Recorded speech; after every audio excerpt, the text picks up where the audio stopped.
Okay, natapos na natin linisan ng ating piston at saka liner mga boss, no? Then ngayon mga boss, papakita ko sa inyo ang o-ring ng ating water pirol, ang cooling ng ating cylinder head mga boss, no? Yan, dito ilagay ang o-ring niya mga boss. At nandito din ang landing phase ng ating copper gasket mga boss, no? Between sa liner at sa ating cylinder head, itong copper gasket yan, dito nakalagay yan mga boss, no? Ayan, tsaka nandito din ang mga push rod guide mga boss, meron din itong mga o-ring. Yan, tsaka ito rin ang tube na to mga boss, is ito yung wheel gallery tube punta sa cylinder head natin mga boss, para sa lubrication ng mga asiti natin mga boss, rocker arm. Okay, then nandito naman ang ating intake, yan, at saka exhaust manifold. Okay, at ang posisyon ng ating piston mga boss, yan, may mga marking yan mga boss, no? At ito yung puller ng ating piston mga boss, kung tatanggalin natin siya. At ito ang marking ng ating piston dyan sa side ng ating exhaust manifold to mga boss, yan. Tapos nandito naman tong sa side ng ating intake, yan, may marking din yan, no?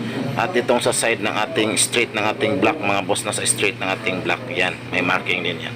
So sinadya talaga ang design ng ating mga piston mga boss, no? Para hindi magtamaan ang ating valve sa ating piston crown, yan. Okay?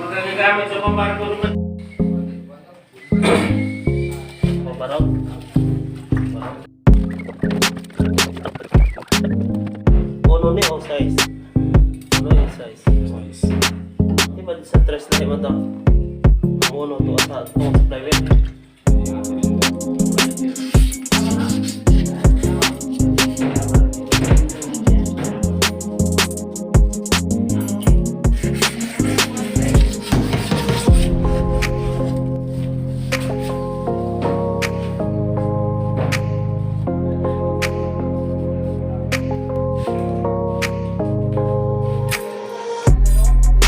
Sunog ko na. Ayan na.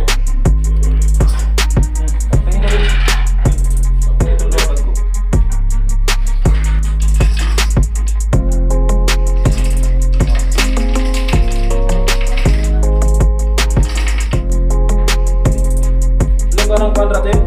Ang pirol na rasi. Like 150 na. Taas.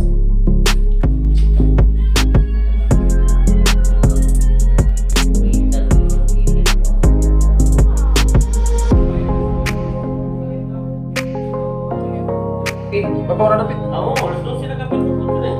Yan, hindi na cute. Alas 12 cute. Hindi na cute kay maabot yan. Malas na ulit. Down.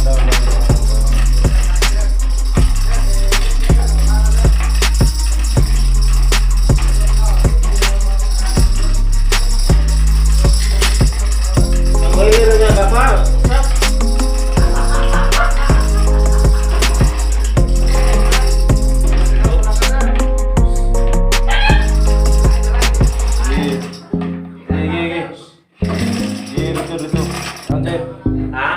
Down.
beginner ganit 300 ra.